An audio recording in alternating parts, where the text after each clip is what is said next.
According to plan, we should be going live and we should be being recorded right now. I'll just be careful not to make any political comments.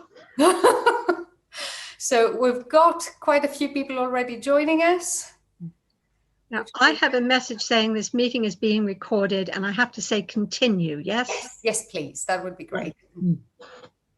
Excellent. Okay. And then I'm going to try and move Matt if I can. Okay. And quite a few people already joining us. Okay, which means actually... I have a message saying this meeting is being recorded and I have to say continue, yes? Okay, and that was a check. The YouTube streaming is working with a bit of a delay, but that is normal. Okay, so I'm just going to briefly share the welcome screen. Great. Okay, so lots and lots of people joining us, which is lovely to see. Excellent. So I think I'll give it about 30 more seconds and then we'll start.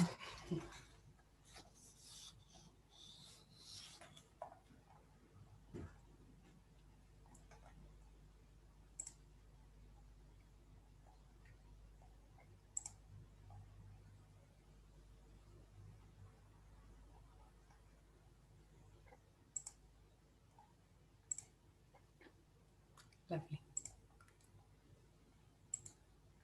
Okay.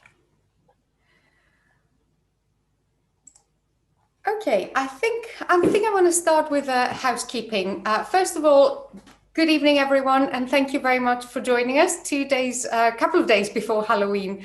Anyway, I always get my dates wrong on those things. I'm Dr. Dimitra Fimi, and I am a co-director of the Centre for Fantasy and the Fantastic here at the University of Glasgow. And the centre was established very recently. We had our launch in September, but it consolidates a portfolio of research, of teaching. Our Masters in Fantasy goes back a good few years now, of conferences, of publications, and of public engagement events. So this is an opportunity to put all of our activities under one banner and actually develop further and expand our activities. I want to quickly take you through the process of how this event today will work. Those of you that were here for the launch will know all of this. So bear with me while people who are joining us for the first time are working through the practicalities. So I'm going to introduce in a minute our main speaker. You can start, Dr. Juliette Wood will talk to us and then we'll have time for questions. Please use the Q&A box to type questions. You're welcome to use the chat all the way through as you see fit and sort of communicate with each other or add reactions, etc. But the questions we're going to take will be through the Q&A box. So please make sure questions are typed there. You don't have to wait until the end of the event to type questions. You can do that as Dr. Wood is speaking to us, and then I'll be looking through, monitoring, picking questions and reading them out for her to respond. So that's the plan in terms of that. And we're aiming to finish at the latest by 6:30, but let's see how it goes. So without further ado, I'd like to introduce Dr. Juliette Wood. Dr. Juliet Wood is a professional folklorist and Celtic studies scholar educated in the United States, but currently living in Britain. After gaining degrees in medieval philosophy and Arthurian literature, she studied folklore at the University of Pennsylvania, from which she holds both an MA and a PhD. Her doctoral thesis examined the cosmology of medieval travelogues and journeys to the other world. She continued her studies in folklore and Celtic literature at the University College of Wales, Aberystwyth, and at Lenneker College, Oxford, where she received an MLit degree for research into the traditions of the Welsh poet Taliesin. Juliet specializes in Celtic and medieval history, magic, and folklore. She's a former president of the Folklore Society and an honorary fellow of the National Museum of Wales. Monographs include, and this is just a selection, Eternal Chalice, The Enduring Legend of the Holy Grail by I.B. Tauris, 2008, and Fantastic Creatures in Mythology and Folklore from Medieval Times to the Present Day by Bloomsbury in 2019. She has consulted for films, TV and radio, and has appeared as an expert on programs and documentaries such as The Real Da Vinci Code, Netflix's Myths and Monsters, and recently I spotted her at the Smithsonian's Mystic Britain series. She has appeared numerous times in BBC Radio 4's flagship programme In Our Time, presented by Melvyn Bragg, in episodes on all the things you'd expect: the Holy Grail, Merlin, the Mabinogion, the Fisher King, fairies, unicorns, and many more. Juliet is currently teaching courses at Cardiff University on Arthurian literature, Celtic mythology, Gothic literature, and medievalism in contemporary culture. Her major research interest at the present moment is the relation between medieval tradition and popular culture. Now, Juliet and I go back a long way. She was one of my first tutors when I came to the UK nearly 20 years ago to do my master's in early Celtic studies at Cardiff. She was a mentor throughout my master's and PhD years, and we later taught together and worked on other projects too, one currently in progress. So I have heard her lecture on Halloween before, and I can guarantee you're in for a treat. But enough of this, enough of me. This is time for the main event. So please join me in welcoming Dr. Juliette Wood. Well, I will now see if I can set up the share screen and get going.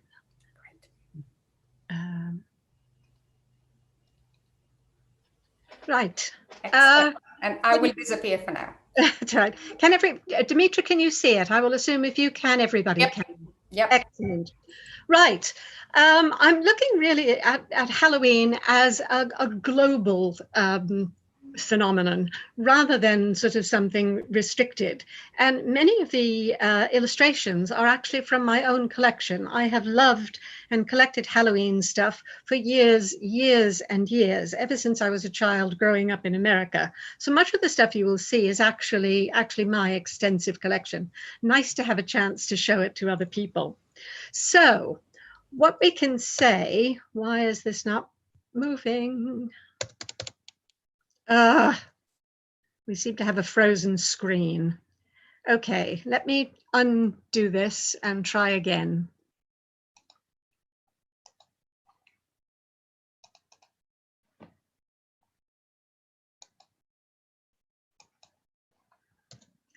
There we go.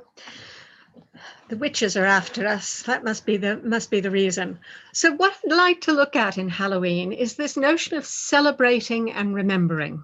There are actually a number of festivals which occur here, and my argument is going to be that they all make some kind of contribution. Samhain is the one that everybody knows. In Irish tradition, it's actually a period reckoned by nights, which is how they did it. So it's actually a period almost a week from October 31st onwards.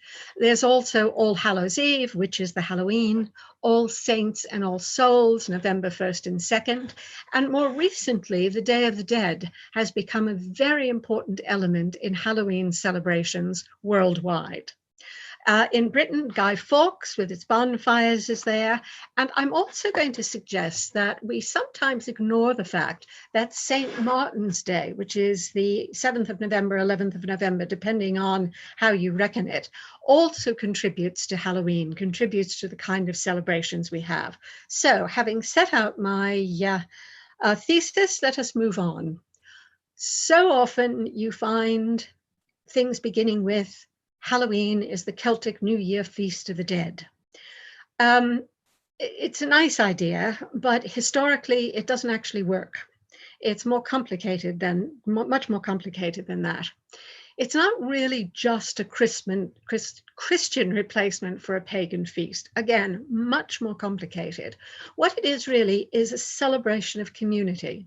So it's neither pagan nor Christian. It combines elements of festival, which not so much bridge the two, but really are almost worldwide in an anthropological sense. And we'll come on to that. And certainly since medieval times, you get elements of harvest, husbandry, community, and family celebration, as well as visiting the dead. The History Channel website, which ought to know better, I've taken this quote, and it says, the tradition originated with the ancient festival of Samhain, when people would light bonfires and wear costumes to ward off ghosts. Well, the concept of wearing costumes in ancient Celtic anything just didn't exist. The idea of costume is a very modern one. In the 8th century, Pope Gregory designated November 1st as a time to honor all saints, and All Saints' Day incorporated some of the traditions of Samhain. Undoubtedly it did, but it was much, much more. I've given you a picture of the Coligny calendar, where indeed you have Samnios, which is the month of October. This has been dated much more recently than we originally thought it was. So you're actually talking about something which is a mixture, a kind of Romano-Gaulish calendar of the 2nd century Christian era. Samhain means summer's end. Now, what happens in the Irish tales? The heroes meet supernatural beings. The she-mounds open. You really have to move a little beyond what is actually in the text to talk about the dead returning. The only one where it seems to happen is the tale of Nera, which is actually a version of the folk tale of the traveller, basically. You have Irish, Scottish, and Welsh laws saying that hunting and warfare were limited in winter for perfectly practical reasons. But you also at this point had the feasting for the soldiers, lords, and kings. And again, not surprisingly, you feasted in the winter preparatory for the spring season of warfare and hunting, etc., etc., etc. So the idea of the dead in this is not nearly as central as you would think, looking at the sources. What does go on? Well, the last crops are brought in, animals are sent to market. Now, interestingly, there aren't any clear medieval references to Halloween as a special feast before the 16th century. Plenty of reference to All Hallows Eve activity, but the idea of Halloween does not seem to be, what we think of Halloween does not seem to be there. There are references to souling, which is singing for food on the 2nd of November, lots of guising, house visiting in disguise. But you have to remember that Celtic does not a universal festival make. Some of the sites will say, oh, well, there were Celts all over Europe, but there weren't. We no longer think of this kind of mono-Celtic culture that was found on the continent and found in Britain. We're now thinking of it as much more fragmented, much more of a local thing. This is the Treigische de Duc de Berry, what happens at October. You can see the pigs, the crops are being sort of harvested and the pigs are being brought in.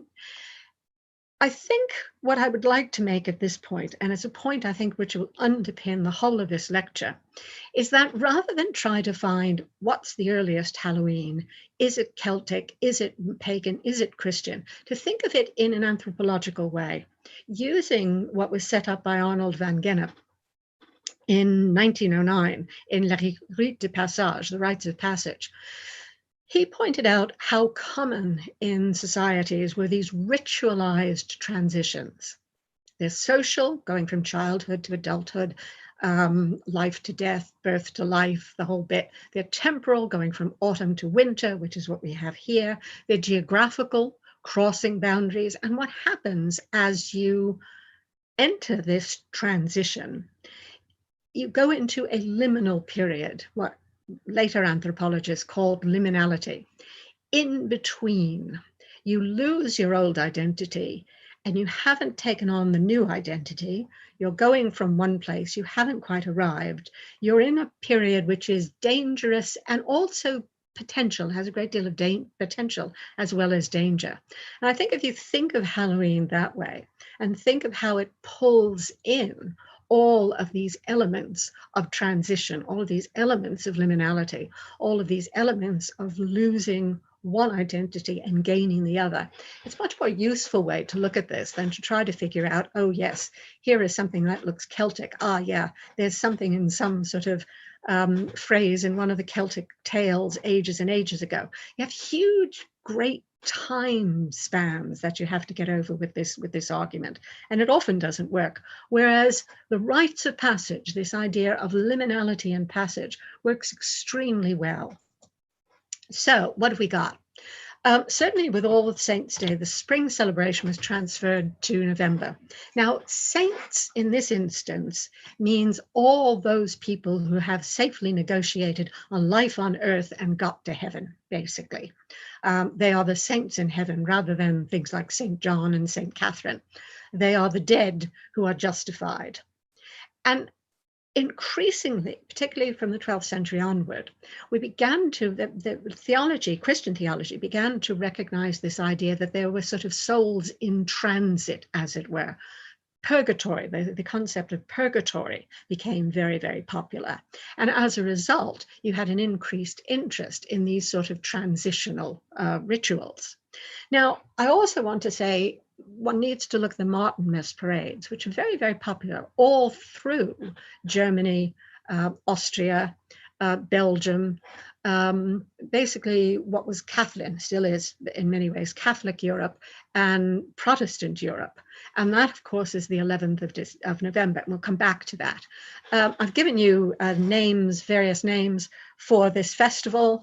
But what I'd like to stress is the customs were brought to the United States by immigrant groups. Now, in a sense, whatever is the source of Halloween, it was formulated in the States and re-exported. And the really, really important time for it being in America was the 20th century, when you had the maximum input of immigrants, Irish immigrants, German immigrants, people from the north of England, people from Wales, people from Scotland, all over. And they brought a number of these things which were reformulated into what we think of as Halloween.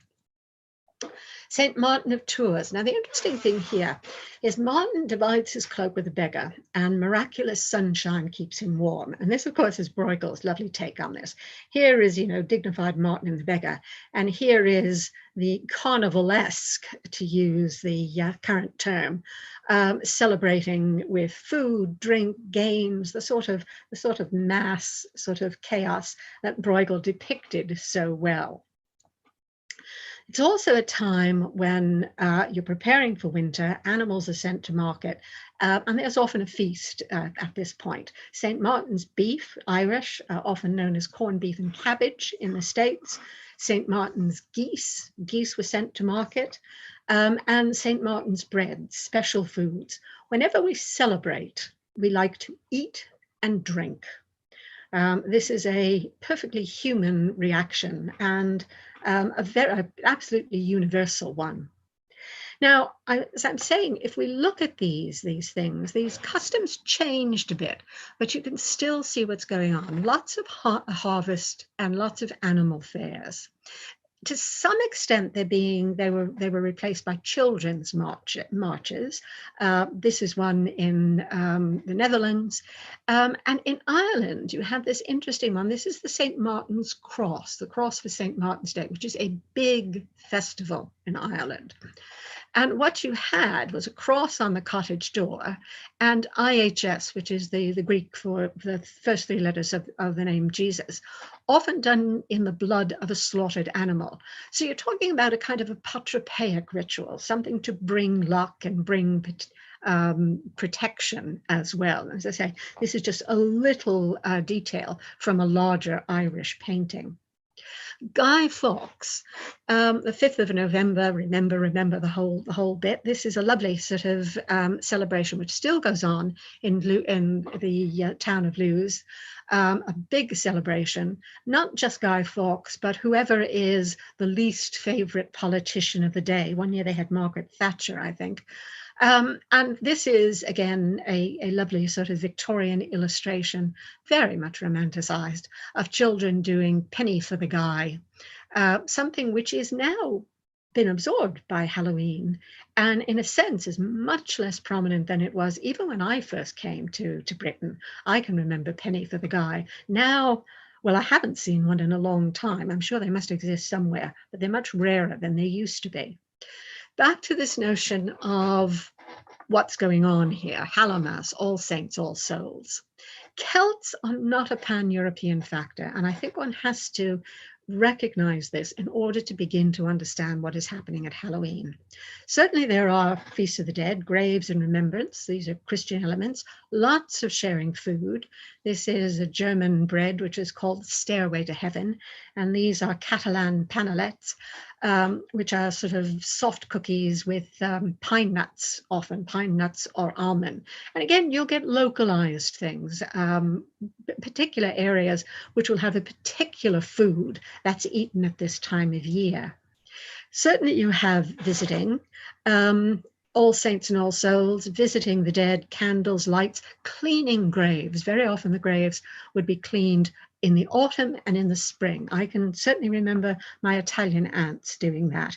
You clean them after the summer and get them ready for winter, and you come back in the spring when you plant plants so they look beautiful. Very, again, very, very common, very much this time of year.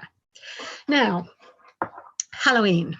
Robert Burns's wonderful poem actually talks about some of the things that happen at Halloween, putting nuts in the fire and waiting until they jump out and sort of telling whether you're going to get married. Lots and lots of marriage games that are played. A lot of drinking as well, a lot of dancing. And I've also given you a picture of the modern neo-pagan Edinburgh celebration, kind of creating this idea of the past Celts. So you have this kind of, not so much recreation, but actual contemporary creation of what was not historically a past identity, but what has become a very important metaphor for all sorts of things, particularly ecology. This notion that somehow in the past we were closer to the earth, we respected nature more, whether it was true or not. This sort of thing becomes a good metaphor for it. Disguising oneself. Although the ancient Celts didn't wear costumes, it became very popular much, much later on. Very often they use cork to blacken their faces, not in the sense that we object to blackface now. As you can see from here, there's sort of beards and mustaches and things. It was quite literally disguising oneself. If there was a strong political element to this, very often they would blacken their faces completely in order to hide their identities. But the reason I'm putting them here is the soul cakes. On November 2nd, people would go from house to house, and they would collect soul cakes, which are basically scones, a form of scone. But you can see on this, they have sort of 5 raisins, in this case, 5 raisins for the 5 wounds of Christ, because this is the day that you remember the souls which are on their way to heaven. And a lot of the practices in the Catholic Church, in the Roman Catholic Church, were involved in gaining indulgences that could be applied to the souls in purgatory. Basically, not just praying for the souls of the dead, but acting in particular ways to support the souls of the dead. This is Ireland again, Daniel Maclese's Snap Apple Night, as it's called, and there they are, beginning of the 19th century, bobbing for apples, sort of casting spells, doing all sorts of things, dancing, drinking invariably. Halloween in Wales, again, much the same sort of thing, but there are a couple of things here which are special. The cwta, the pig with the cut tail, the bonfires, the Lady Wen, various kinds of divinations, and it was known as the Ysbryd Nos. It was one of the spirit nights. Now, the black sow is particularly interesting, very characteristic of North Wales. Bonfires would be lit. Everybody would put a stone with their name on it in the bonfire. And when the embers died down, you would go back the next day and find your stone. If you could find the stone, you had good luck. If you couldn't find the stone, bad luck, even death might be your fate. And there are 1 or 2 comments from people who remember it when they were children to say that, well, sometimes one of the adults would sort of cover themselves in a blanket and hide in the ashes and come chasing the children, which is a good way to get them home after trick or treating. And the rhyme was basically, the black sow is chasing you. The one who's last home will be caught by the black sow. It sounds better in Welsh, but never mind. Various foods, lots of various foods. The Welsh do a mash made of 9 of these sort of 9 ingredients. Scotland, you get curd cheese, crowdy cheese, milk cream, and porridge oats. Irish do a baran brech, which is rather like the bara brith, rather like a fruit cake with various things in it. Milk and eggs are very popular as additions to this, because it's a time of year, as I say, when the geese are being sent to market, chickens being sent to market, and eggs are plentiful, as they may become less so during the winter. Right, 16th to the 17th century, how is Halloween developing? There are plenty of images of death as a visitor. Here is one particular one. But it's no specific time of year. In fact, if anything, the idea was you never knew when death would arrive. Now, the trick or treat, certainly it relates, if not directly, at least in terms of the kind of celebration it is, to the kind of performative house-to-house begging that you have from the late medieval period onward. Now this, although it's called begging, to some extent, this was a way for the community to see that everybody was looked after. So it wasn't like begging. You went from house to house and you sang or did some sort of performance. And in a sense, you were rewarded for the performance. Even though if you see what was given to them, particularly in the 18th century, it's clear that people are being given not the sweets that we get today, but real food. That food parcels, basically, which would keep them going. Shakespeare talks about something being like a Hallowmass beggar. Now, it isn't clearly a reference to trick or treat, but it is certainly a reference to this house-to-house begging, which was characteristic at this time of year, sort of before winter began. In the States, you also get Native American harvest festivals held during October, particularly among the eastern tribes, the eastern United States tribes. And this influences both Halloween and American Thanksgiving. And one of the things is hasty pudding, which is cornmeal pudding, and molasses and eggs and milk. It's very, very, very heavy, actually. It's also the time of year when you had play parties. Now, these social gatherings were very nice because they could avoid the religious objections to dancing and singing. So again, how to celebrate without offending people. Husking bees, these were communal agricultural assemblies at corn harvest. And obviously, corn is one of the vegetables which is very much part of America, part of the New World, as we used to call it. And the thing to do is to find the red ear of corn.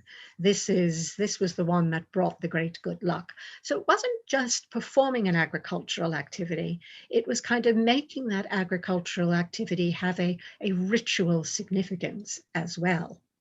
This is one from my own collection, indeed one that used to sit in the window when my brother and I decorated them when we were little children. So I'm not going to give away how old it is, but it is certainly not a modern one. Scarecrow and pumpkin. In America, they link Halloween with American Thanksgiving Day. And so you can see the little black cat, but you can also see the scarecrow, which both references the harvest and references Thanksgiving Day as well. Now, St. Martin's Lantern Parades. This is an image of one in about 1948, just after the war. And these are 2 vintage Halloween West German imports.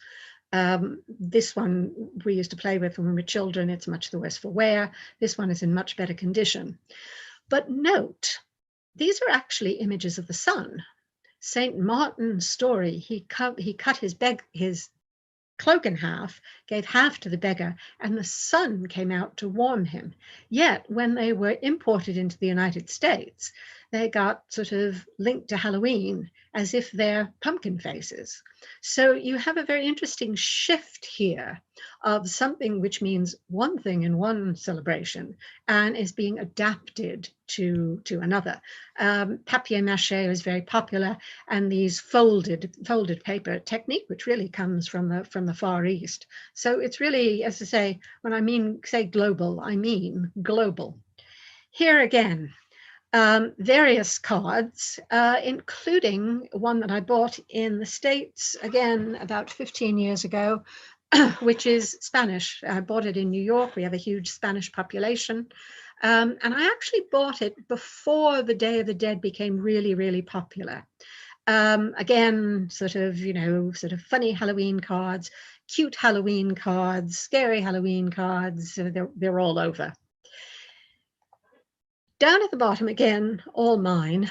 Halloween and Christmas are beginning to amalgamate to some extent. You have what are basically glass blown objects that you would normally put on a Christmas tree with Halloween images on them. I mean, definitely Halloween images on them.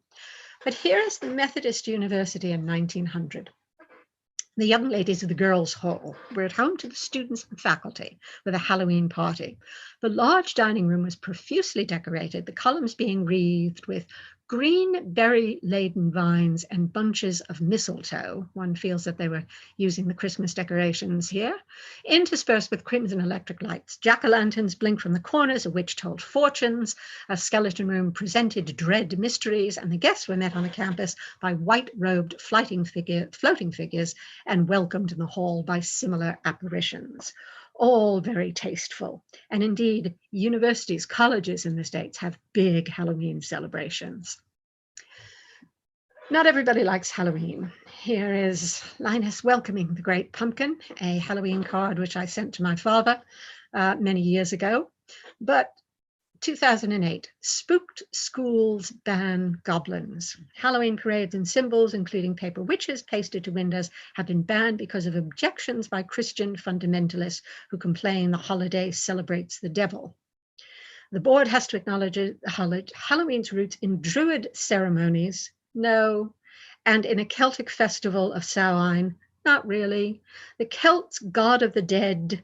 Samhain wasn't the god of the dead, it was the time of year. Teachers can hand out coloring papers with jack-o'-lanterns, but only if students are also offered a non-satanic alternative. I would be delighted if anyone could tell me what is a non-satanic alternative to a jack-o'-lantern. So you do have this notion that because it's pagan, it's evil. Well, A, it's not all that pagan, and it certainly isn't evil. However, 9/11, after 9/11, the World Trade disaster, Halloween is huge in America. Americans spend almost as much money on Halloween as they do on Christmas. At this time would mean for many people preparing for the second largest retail holiday of the year. Halloween is important to the United States economy, but Halloween has become an essential holiday for the United States. Halloween helps bring friends and families together. Neighbors meet their children when they go out trick-or-treating. Whatever the belief is, it is a night to show respect for the dead, not to desecrate them. So this notion that one should celebrate Halloween despite the trauma that had taken place in September. So what we have now, these are some of the things you can buy in the United States with which to decorate your house. A 3-foot-tall witch made of plastic, which you can hang on the sides.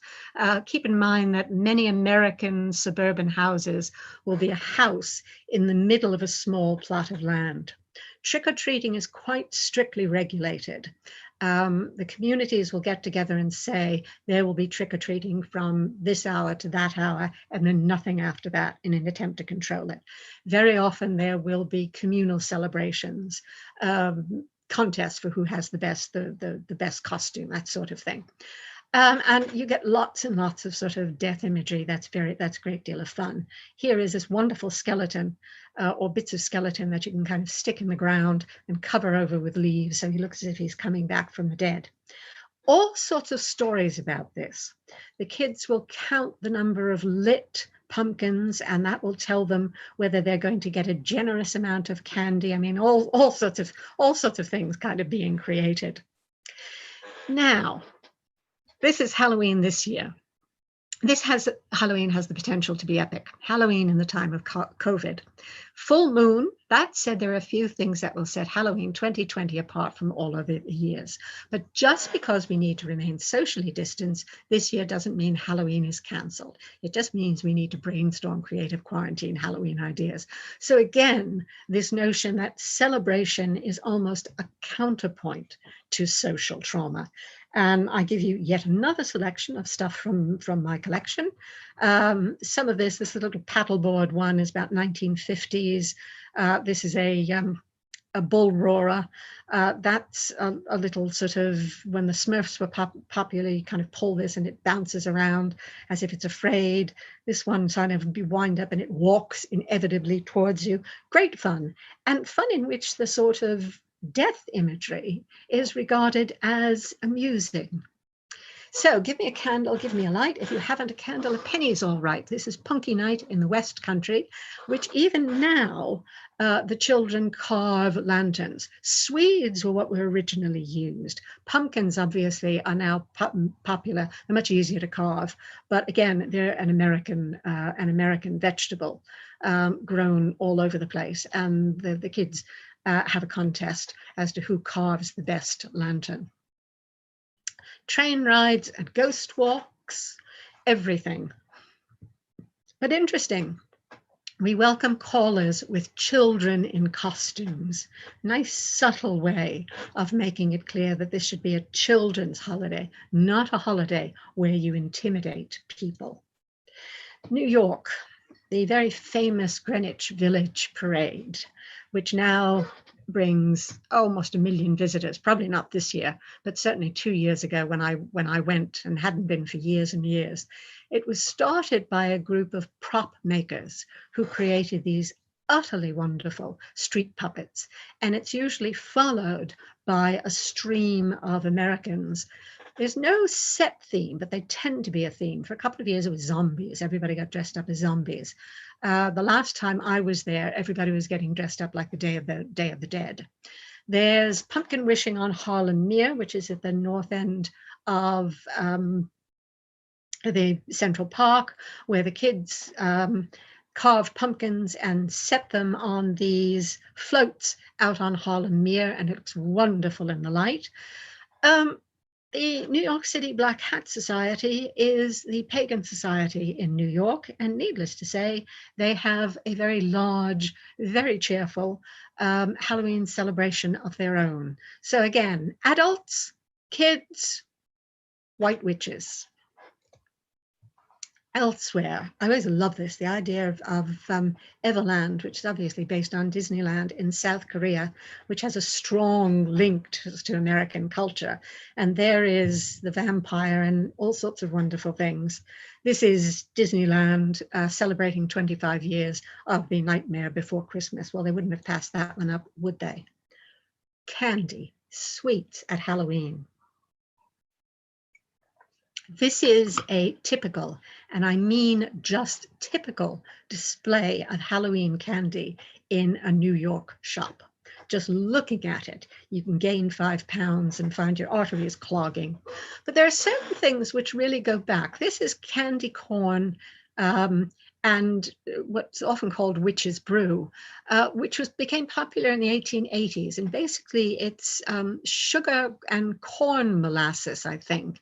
Very, very sweet. It's almost like a fudge-like quality. These are marshmallow peeps, so set in the 1920s, and they are marshmallow with a sort of sugar coating, and here with faces. This is the Thanksgiving pumpkin pie. Pumpkin pie, again, is one of these things which bridges Halloween and Thanksgiving. And these open-faced pies are very typically American. Again, an adaptation of the closed meat pies that were brought by the immigrants from Europe. Halloween parties. This rather nice one where they're all sort of dressed up like little Pierrots and Pierrettes. This one where they're wearing masks, plastic masks. I mean, elaborate costumes are reasonably recent, but these plastic masks were quite common. And this is Japan. Japan loves Halloween, loves the dressing, loves the makeup, loves the Gothic quality of it. Country that really celebrates it. New themes. This is something you can buy, and it's a 6-foot motion sensitive. If you approach it, he will say, "Boo, I want some candy." Well, I'm sorry, Frankenstein doesn't have anything to do with Halloween, completely the wrong period. Yet, so many horror figures have become associated with him. This, again, is one from my collection. Vampires also have nothing to do with Halloween. Vampire time is St. George's Day in the spring, but of course that doesn't stop everything. And this amazingly cutesy sort of little Halloween sort of girl dressed up in a Halloween show from, I think, the 1920s. Whoops. More stuff. Collections of papier-mâché pumpkins and little plastic things, again, 1950s, 1960s, noisemakers when you went trick-or-treating, Hello Kitty in Halloween garb, definitely a Halloween mask for the time, and yes, Barbie doll has done Halloween Day of the Dead. I think they've been doing them for about 3 or 4 years. So the whole of the kind of merchandising and the amalgamation of things which are very popular in popular culture being given the Halloween treatment. These are all mine again. Various witches, mostly crafts-made witches, and little things which you wind up and walk. And again, the sort of bouncy witches. This one I think is about 1950s. These are all more modern.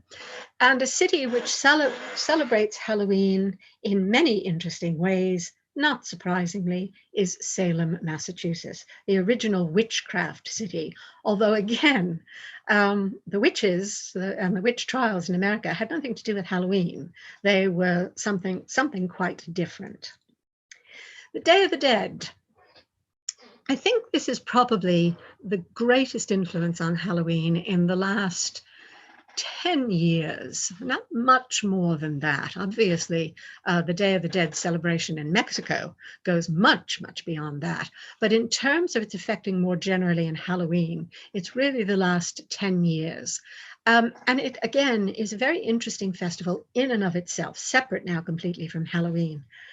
It certainly has Aztec roots, or it's seen as linked to the Aztec underworld goddess, although again, just as Halloween and Samhain have no unbroken continuity, neither do the Aztecs and the Day of the Dead. The critical thing was really the arrival of the Spaniards. And not just the arrival of the Spaniards in the 16th century, but the particular kind of Christianity they brought with them. They brought with them a Baroque Christianity, a very emotional Christianity, a very personally engaged Christianity, and a Christianity which was very focused on death as a transition. Lots and lots of memento mori, lots and lots of remembrance of the dead, as indeed this one happens to be. But it really takes off as Mexico separates itself from Spain, as it becomes more independent, as people begin to see themselves as having a national Mexican identity. And they begin to reject this little skeleton, the Posada skeleton, is basically a lady who doesn't want to be Mexican, but is trying to be European. And it's a real satire on her. So you have this notion, the La Catrina Calaveras, which is Posada's satirizing of Europeanizing Mexicans. The Aztec comes into this. Again, it's the native sort of culture in Mexico, in the same way the Celts are in parts of Europe, a culture which was very important, very influential, and can be looked at as a kind of touchstone for identity, even though, as I say, there's no sort of uninterrupted sharing here. And the Day of the Dead now is practiced all throughout Mexico, all throughout the southern United States, in parts of South America as well. But it was most strongly rooted in particular parts of Mexico. So, quick history of the Day of the Dead, very quick history. Two things which are really important. These are the ofrendas, these are the altars for the Day of the Dead, and this a wonderful selection of sugar skulls. the ofrendas are definitely remember the dead, particularly the dead who have died the year before. This is very much part of the All Saints and All Souls celebration. Huge numbers of marigolds. This is the flower, this yellow flower, the flower of rebirth, which is used again and again. And lots of food is put out, lots of drink put onto these altars and then eaten by the family at the end of the day. And some people will say, oh, well, the souls have come back, our relatives have come back, they've taken the essence of the food and they are sharing it with us. So you do have this connection of kind of feeding the dead. The sugar skulls are very interesting.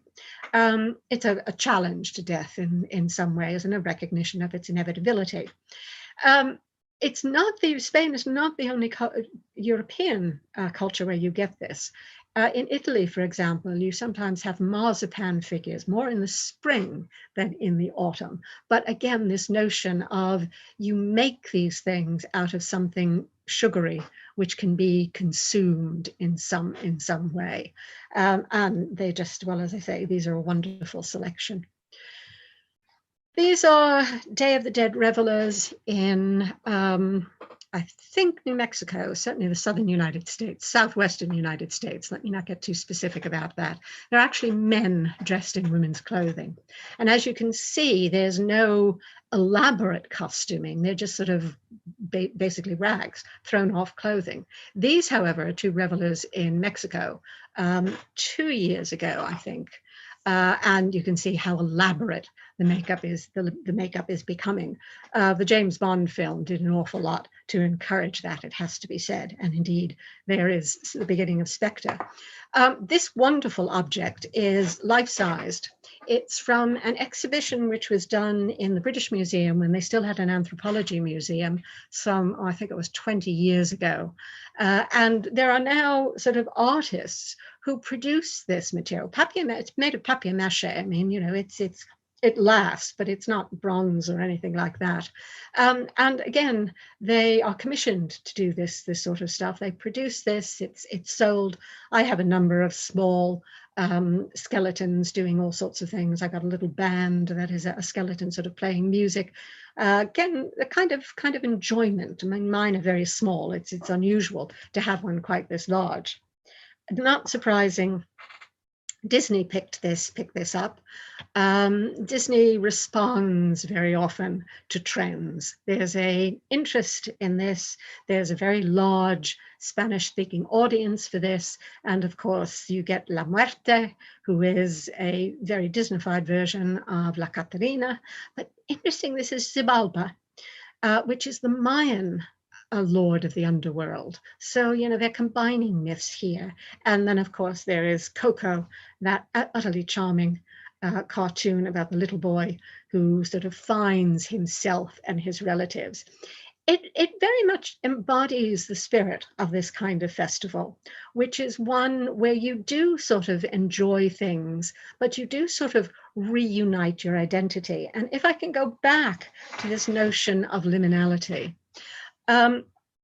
what happens in festival is that you can throw over all of the things that you normally believe in. You can dress in costumes. Men can dress as women. Women can dress as men. You can do transgender. You can dress as animals. You can eat, drink, and enjoy yourself. But at the end of the festival, you go back to what you were.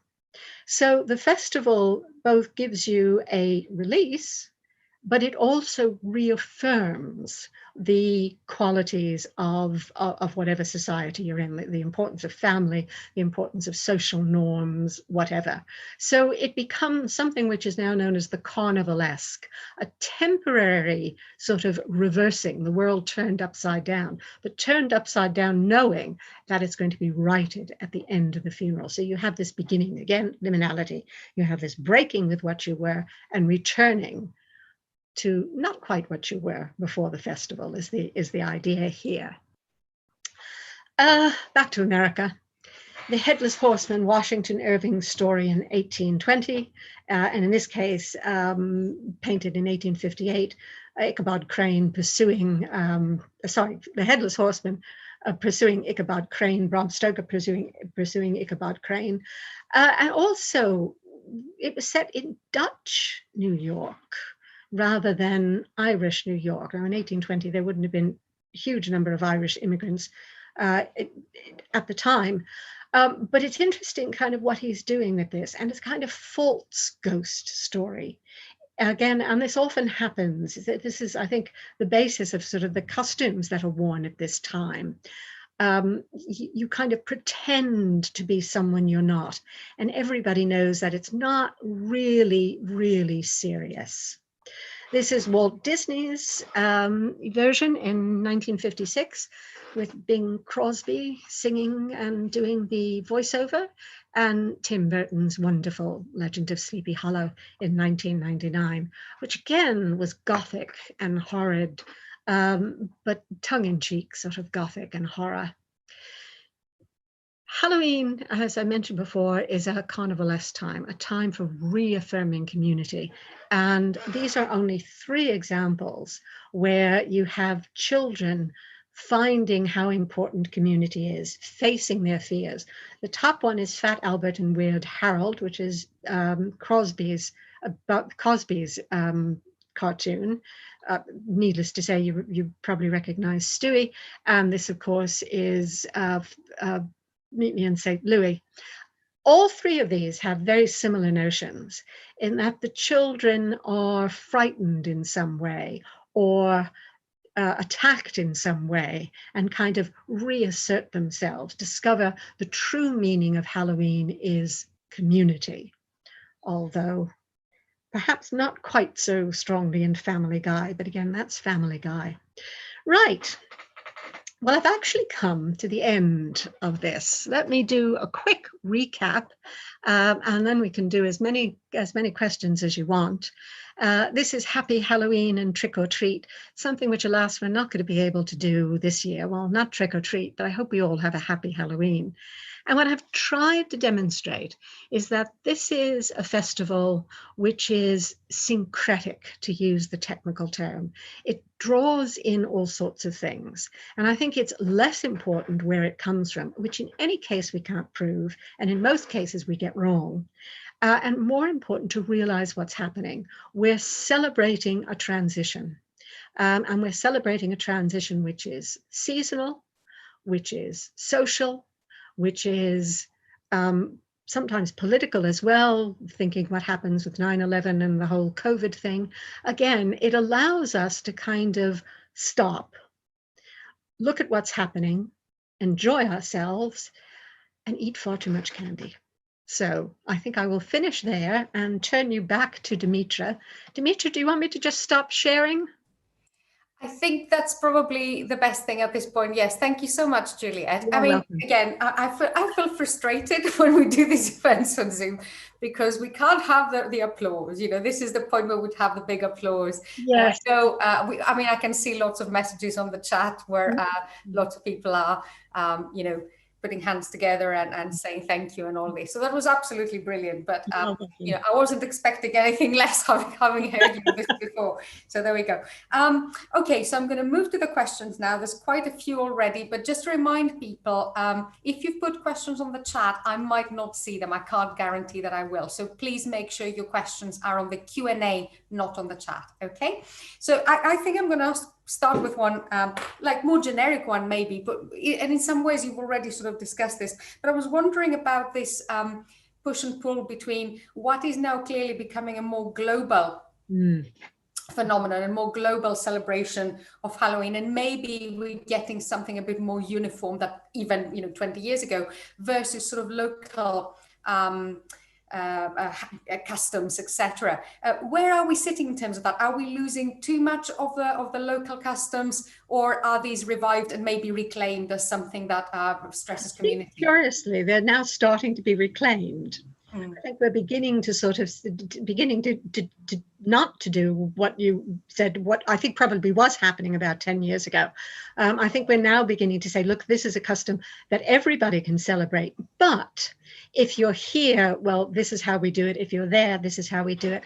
The other thing is, of course, and again, when one talks about this, one often forgets this. Sometimes families have particular Halloween customs. I mean, we certainly did when we were children. My brother and I were in charge of sticking all of the Halloween stuff with huge amounts of Scotch tape onto the two great picture windows, one in my mother's side of the house and one in my aunt's side of the house. And I have the pictures to prove it. I didn't scan them in because they aren't particularly good pictures. And that was something that we did the week before Halloween. And I know there are plenty of other families who have a particular food which they eat on Halloween, who have, a particular custom. Then you go up to the community level, and communities have really, certainly in America and here as well, intervened with the idea of not allowing Halloween to get out of hand. Because it can. I mean, the tricks can become quite nasty. There are plenty of examples of gates being stolen and thrown on bonfires, particularly in the 1930s, particularly in the north of England, where it's known as Mischief Night. There are fires which have been set periodically in Chicago. I mean, this is the basis of Crow, of the film on Crow, which takes place at Halloween. So it can sort of spill over into nasty things. And of course, that's where communities sort of say, right, well, we'll trick or treat between this and this. And then everybody will turn up at the school hall or whatever it is, and we'll judge the costumes, or we'll have a Halloween parade. And as I say, New York is not the only place that has a Halloween parade. It just happens to be the one I know best. There are plenty of cities now who have Halloween parades, which is something for the adults. Colleges go in for this, although, again, they try to sort of tamp down on too much beer drinking. Mostly unsuccessfully, I suspect, but at least they make the gesture. So you have this happening at all different levels, and of course, it's also very commercialized. It's a very good way for stately homes to make some money in the winter period when there are not going to be so many visitors. A great thing for sort of things like small trains to have ghost train rides, things like that. So the commerce can be sort of tamed to be enjoyable, even though it's commerce at the end. Yeah, great. Thank you so much for this. Can I also say I love the fact that so much material culture you showed us, not just the objects and the ornaments, the food as well. Gosh, I feel very hungry at the moment seeing everything. Okay, I'm moving to the questions then. So we've got a question from Sammy about Halloween's roots as a festival of harvest, husbandry, and community. Because of that, do you see, I think you sort of answered that partially, do you see connections with Thanksgiving? Does that period stretch all the way to there, and how those two connect? Yes, it certainly does. It's the harvest element that sort of holds on to that. And in America, it is very interesting because you have Halloween, which is huge, Thanksgiving, which is family. And certainly in a lot of cities, you then have a Thanksgiving parade. At the end of the Thanksgiving parade, along comes Santa and his reindeers, and you're starting in on Christmas. And then you join it all for Christmas. So absolutely no break from sort of the end of October to the end of December.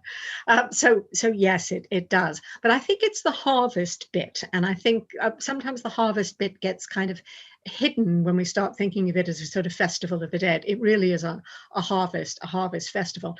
And again, one also has to think back at a time when food wasn't so plentiful. You sent animals to market, but you also had to make sure that the animals you kept, you could actually keep fed over the winter period. Otherwise, you and they were in trouble. So it's an important period where you have to make some important farm decisions, important harvesting decisions. So the answer is yes, Thanksgiving comes into it. And as I say, in a lot of American cities, it's a good plug for Christmas, right down 4 weeks down the line. Great, thank you. There's a question here about you talked about begging customs, so sort of, dignified begging customs. And there's a question here about, I suppose mumming could come into this as well, whether there are connections with things like the Mari Lwyd in Wales, or sort of mumming customs at Christmas. I suppose anthropologically, these customs are throughout the year at different times, aren't they? They are. I think the one thing one has to say about them is you will generally find, this is where the localization comes in, that areas will concentrate on one particular kind of mumming or another. You won't have them mumming for every festival. I think that would put a strain on people's What's charity. the community? Yeah. But it is very much something, again, which is rooted really in manorial, in the kind of manorial societies, where you had this notion of people at the upper level supposedly looking after people at a lower level. And as I say, if you see the things that were given, kids would come back from souling with sort of eggs, lots and lots of eggs, or flitches of bacon or things. I mean, things that you wouldn't eat that night, that would kind of keep you going for a while. And of course, this is a way of making it not like begging, although clearly begging did go on. I mean, Shakespeare's like a hollow mass beggar, definitely says beggar. Great, thank you. I have a question about the 9/11 connection that you mentioned earlier on, and sort of particular moments politically or historically. And the question is was the popularity of the celebration post 9/11 of Halloween, was it really about celebrating the dead, or was it about lifting the spirits of those sort of no pun intended left behind? Reaffirming community. It was very, very definitely reaffirming community. Despite the fact that what has happened, despite all the people that has died, we are a community. There were a number of instances where there were extra prayers. Now, considering the next day is the 1st of November, which is a holiday, a sacred holiday in a lot of for a lot of religions, it's easy enough to tack that on. But certainly the Halloween, it wasn't that the Halloween customs were dampened in any kind of way. But they did sort of take respect for this, and you did have this sense that no, the community will go on. Halloween will come around next year. This will pass. Great. I have a question about sin eating, and whether sin eating is rooted in these autumn festivals. No, in a word. That was pretty clear. No. Sin eating is very, very interesting. Oddly enough, I did it last week with my Welsh folklore class. What it is, sin eating is related to purgatorial customs. So in that sense, it has some of the imagery that crosses over with Halloween. The first person who sort of looked at sin eating, John Aubrey, one has to remember that the title of his book was Remains of Gentilism and Judaism. He was after the Roman Catholics, basically. And Roman Catholics were considered pagans and idol worshippers, not idol, but IDOL, because of all the saints. So anything that he thought was Catholic, Roman Catholic, papist, was obviously pagan. And so he sees this thing, and really this has to do with the purgatorial notion of sharing food and praying for the dead. You do not take on the sins of the dead, not in the Catholic Church. That is absolutely theologically non-existent. And sin doesn't actually make any sense in the pagan world. This notion of sin, I mean, you could antagonize the gods, but there wasn't really this notion of personal sin. So it's a kind of nonsense when you unpick it. But again, it's so popular now in Gothic novels and various things. So it's absolutely wonderful. I've found a couple of examples, and when I can get back into the library to transcribe them, of Welsh examples of what Aubrey thought was sin eating, which are obviously not as sort of fevered as he remembered them. But also have to remember that Aubrey had a Welsh nurse, spent childhood vacations in Wales, and had an extremely stereotypical attitude to them, it has to be said. So the answer to that is it's purgatorial, but not Halloweenish. Great, thank you. Got a question from Emily. Says, I understand the association with the dead, but when and how did the association with evil and witches particularly start in Halloween celebrations? Witches were sometimes associated with the turn of the year. You had notions of the wild hunt, the followers of Diana, the followers of Herodias, going out at these breaking times of the year. Occasionally, there are some references in some of the Scottish witch trials of Halloween being a time when the witches got together. And we can really thank people like Margaret Murray for that. She made a big thing about the witch covens and the Halloween and the various things. She, in many ways, created this kind of modern notion of witchcraft. So they kind of drifted into Halloween rather than sort of be essential to Halloween. I mean, you get them at Christmas and at Easter as well, but somehow Easter witches don't sound the same. Just don't sound the same. Great. Two more questions that are sort of date related, so I'll ask them together. One's from Stanley and one from Ruth.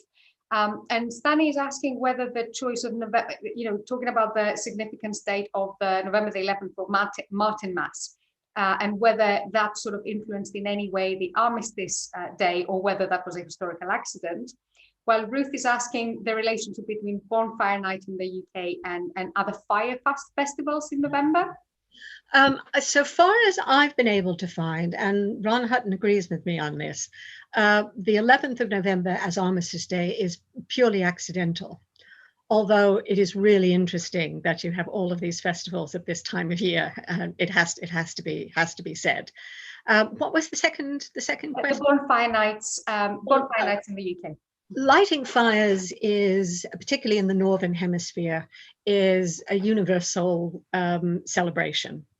And you light fires to celebrate the return of the sun, to encourage the sun to return, to mourn the past. I mean, you can call it everything. Bonfires, really, the bonfire with the Guy Fawkes goes back to the burning in effigy, which again was not associated with Halloween, with any particular time of year, but you burned someone in effigy, which is considerably better than actually burning them at the stake, which is where it really comes from. So the bonfire to burn that which one hates or that which is threatening is there. There's nothing particular to Halloween. It's very prominent in festival, and with Guy Fawkes it has a very specific burning in effigy. You burn the enemy in effigy, you burn the traitors basically, and that's become amalgamated. I personally regret the passing of Bonfire Night. It is very much a British thing, although I found a few examples of it in the States when you had sort of British people coming over, but it just didn't take root. But early on, when I first came, I took my mother to the Tower of London. I was taking around the Tower of London. It was just before November, and of course a couple of kids with a guy, and people were passing them by because they were Americans. And I said to my mother, "Look, that's English Halloween. Give the kids a penny." They made out like little bandits because, of course, all the Americans gave the money. I should have asked for a cut. But it is very much an English festival, and it's increasingly, that particular festival has lost its religious significance, because it used to be that on the 5th of November there were prayers said for the safety of the monarch. They may still be said, but basically the celebration, I think, has separated somewhat. Great. And just to add here very briefly, Professor Robert Davies is here with us today, and he's also mentioning the early modern courtly culture, the 31st of October, and the Scottish and superstitious James VI and First as the first day of royal winter festivities, and John's Bartholomew Fair on the 31st. So yeah, all sorts of things seem to come. Great, thank you. Martina has a question. Have there been a lot of changes over time on the type of costumes used for Halloween celebrations? Yes. Not just how elaborate they are, but whether they're supposed to be scary or death-centric, or, whether we've come to more fluffy things now. There have been a complete change. Originally, people would just sort of put rags around themselves. Sometimes, as I say, black their faces with either cork that had been burnt or just ashes, basically. It was just simply a disguise. Then they began to have a disguise. They began to sort of take on the imagery of Halloween. And that's really when commerce started to come into it. And sort of, again, particularly in America, but also in Britain as well. You would have Halloween parties, and people would dress up as they would for any sort of masked ball.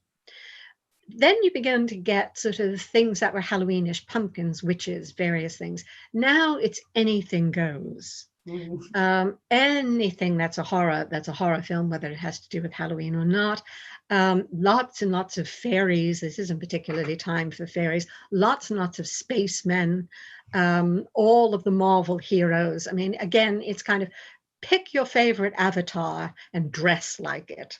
You also have, now you can get really inexpensive Halloween costumes, which I think is great because it means so many more people can celebrate Halloween. People are moving away from doing homemade costumes. We used to do that. You used to have something called crepe paper, which was sort of reinforced paper, and you can make a costume out of it, and it would last. You know, it would last for Halloween night, and then you threw it out. So the answer is yes. The costumes have changed. I think, oddly enough, the death costumes were never part of the Halloween celebration. In other words, you didn't go round knocking on the door saying, this is death coming to call. They're sort of now great fun. I mean, sort of skeletons and various things. I mean, they're part of the fun bit of Halloween. Great. Thank you very much. I've got a question from Shelby. She's wondering whether you could speak a bit more on why Halloween has become such a significant cultural phenomenon in the USA specifically. Why did it take root there in such a huge way? Well, I think it's because Halloween comes at a particular point of the year in terms of the United States sort of retail and educational customs. So you sort of have, people have gotten back to work. Labor Day, the first weekend in September, is a big celebration, is not so much a celebration, but it's a big milestone in America because it marks the end of summer. It marks the beginning of the school year. It marks a return to work. So because of the way the economic year is set up in America, you kind of have this space where you have this Halloween custom. And of course, you have an awful lot of immigrant groups who would have celebrated that custom back in the old country, as it were. So this is where it's important that you have Irish and Welsh and Scots and Northern Britain as well, and Hispanic peoples, all kind of coming in as well. There's even a Japanese festival that comes this time of year, so Japanese Americans can come in, and you kind of bring to it anything you want, and it's a way of connecting you to the past, connecting you to the particular economic and social movement of the United States. And of course, Americans are really good at selling. You know, Hallmark cards has a lot to answer for when it comes to Halloween. Excellent. You mentioned the Japanese festival just now, and another question is that most of the cultures so far mentioned mostly sort of Northern Hemisphere, but are there any customs that are similar or relevant to this that take place during the fall season in the Southern Hemisphere? The answer is only insofar as they seem to have come from Northern immigrants. I mean, Australia and places like that, because of the way the seasons work out on planet Earth. It tends to be a northern hemisphere thing. I mean, it's natural to harvest this time of year. It kind of isn't natural to harvest in the Southern Hemisphere. You certainly have a similar pattern is that when harvests occur, or there's a recognition of a link between the living and the dead, but they aren't Halloweenish. Again, it's not that you don't find this imagery in other cultures, but the particular Northern Hemisphere world, well, our weather basically, means that Halloween is just so natural at this point of the year. Yeah, very much seasonally sort of significant. Yeah. I've got a question from Jessica. Is there any research into when and how fear became part of Halloween, not necessarily as relates to the dead, but horror films, pranks, all of that element? Well, again, because it's a carnivalesque celebration, you have pranks because you're allowed to mock your seniors, your elders, your masters, your mistresses, your whatever at this period. So you do have pranks, and pranks can tend to get out of hand. But the horror films really don't seem to go back. I can't find many more examples of that prior to about the 1930s when Frankenstein became popular. when suddenly horror films were for everybody. Now, you do have stories set at Halloween, but they don't seem to have affected the celebration of Halloween, which is what I presume she is asking. So I think it's when sort of horror films become part of popular culture that they tend to gravitate here. Again, you know, Frankenstein and the Easter Bunny just doesn't sound right. So fear, could we say that fear, you know, the element of fear is more associated with, I don't know, the fact that we're at the time of the year where it's darker, possibly, you know, some more elemental things, maybe. I think that's it. I mean, you know, the dark is a good time for horror films. You know, what is one of Shakespeare's characters say? A sad tale's best for winter.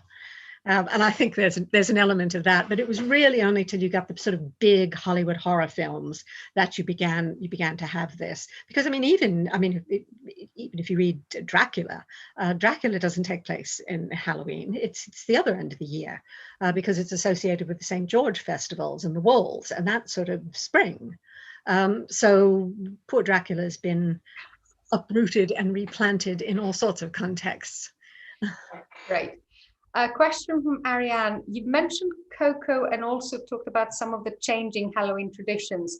But how is it possible that we could see films and literature as actually you've already actually just discussed this, sorry, how films and literature have affected Halloween traditions. So this is the other way around. Both. You get mutual things. I think with Disney tends to respond to trends in popular culture. He's not a shaper of popular culture. They respond to the trends. And I'm pleased that they do, because I love Book of Life and I love Coco. They're absolutely wonderful animations. And they pull very interesting elements out of these traditions, as I say, family, children growing up, adults, and this, in the case of Book of Life, the sort of supernatural adults looking after the children. So yes, I think the answer is you get a kind of mutual back and forth. Great. I've got a question from Joe about how would you say that in the same sense that Halloween is a social, there's a social transition, celebration of social and seasonal transition, that Christmas is the same thing in many ways? You know, what is the difference, I suppose, between the two? Yes. I think in terms of the overall notion of celebrating a rite of passage, Halloween and Christmas and Easter and so many other things have more similarities than differences, in that all of them represent periods where you say, right, I am not going to carry on as I normally do for X, whatever period it is, and then I will go back to being sort of normal. But I think Christmas has a much stronger element on exchange, the notion of exchanging gifts, food, community, friendship. Whereas Halloween is very much directed towards groups that, I don't want to say begging because it isn't quite that, but on sort of giving treats to people. Whereas Christmas, as I say, the gift giving is slightly different. Although that said, there are examples at Christmas of children in Wales, for example, they go around Calennic, where they go around and sort of sing, and they're given sort of sweets or pennies of various things.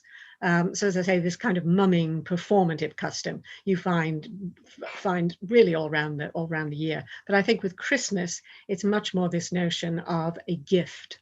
And I think that ultimately goes back to the root of Christmas, which is the notion of the Christ child and how that kind of changes society. Great. I've got a question from Lynn, who is asking whether there's any specific Scottish connections with a Cailleach. I hope I'm saying this right. Cailleach, the old hag.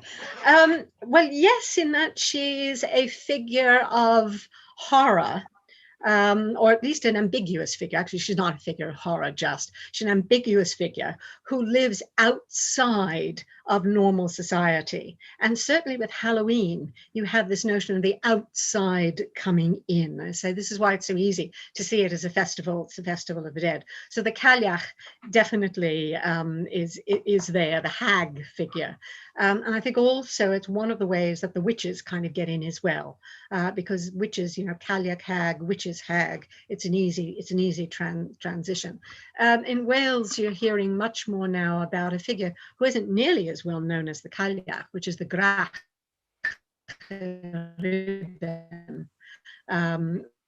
which again, she's a plague demon, basically, but now is kind of coming. Great. We lost you there just for a second, Juliet. If you could just repeat the Welsh name. I had a message saying my internet connection is unstable, but it's clearly sorted itself out. So the cailleach, she's an outsider coming in. And what you're finding more in Wales is a similar figure called the grach Eridan, who is a plague demon, basically. You get agues if you see her wandering around the marshes, but you would, wouldn't you? But she's now becoming much more a Gothic figure. So is that okay? Yeah, yep. I had a message that the internet sort of went. We've done fine so far, you know, fingers crossed. I've got, I don't think we're going to manage to go to all of those. So I'm just quickly seeing to see if I can see duplications and I've got a question about divination customs, and a question about whether the sort of dressing up has anything, it has any similarities with the pre-Lent sort of carnival traditions. So divination. So I suppose those two could be seen as not necessarily just associated with Halloween, but you could see them in other. The answer is the costumes have a great deal to do with pre-Lent. And again, we're back to the Carnivalesque. You disguise yourself. This is a way of saying, I am not what I normally am. Take off the costume. And yes, I am what I normally am, only maybe a little bit improved. Divination is the same thing. Because you're in a liminal position, somehow the idea is that, you know, the world is open, and there are plenty of divination customs. Marriage is a big one. Will I get married? Who is going to die the next year is absolutely another one. Not so much money customs here, interestingly. But certainly marriage and divination, you know, eating salt and putting something under your pillow and looking in a mirror and sort of seeing your lover or the coffin behind you. I mean, again, all the sorts of things to give you shivers, basically. That's the purpose of this. Right. Got a question from Gavin, who's one of our honours students here at Glasgow. He's asking about the earlier part of the talk and the she-mounts. What is the significance of the she-mounts in the Irish tradition, opening and heroic encounters with the other world? And are the she associated with the dead? Well, that is the $60,000 question. Some people say yes and some people say no. I think they were associated with the dead in some contexts, but they are not initially the dead, even though the she-mounds very often, there are people buried in them. But certainly at several times of the year, not just at Halloween, again, at these interstitial liminal times of the year, the she-mounds are open and they can come out and you can go in. Certainly many of them are megalithic burial mounds, but one does have to be careful in assuming that the people who reinterpreted them in the Irish landscape in the Celtic and Christian period actually knew what they were being used for in the megalithic period, even though as it happens, they were used for burying the dead. So there are some people who do make the argument and make it reasonably convincingly, but I think it's not a done deal in terms of that. We can't be completely sure. No. Yeah. A question about sort of westernization and colonialism. I'm sort of trying to combine questions now, being conscious of time. You know, can we think about Halloween in terms of colonialism? And you mentioned Japan and South Korea sort of celebrating Halloween. Is that part of that, you know, westernization, I suppose, of global culture? Some people see it that way, that because you're taking on a custom which is not yours, that somehow this is colonialism, that this globalization means you're losing the character of your own country. I think it's less true. I think this kind of adapting customs is a much more positive thing, because there's no essential custom. I mean, Mhm. all customs are mixes of various things. And I certainly think that I find it a more positive than a negative thing, but there are certainly people who see it as colonial occupation and who really feel that in celebrating Halloween, you shouldn't dress up as a Mexican or a Chinaman or something like that. I mean, people, get really uptight about this. I personally find that it is really rather positive that you're prepared to adapt another sort of temporary identity.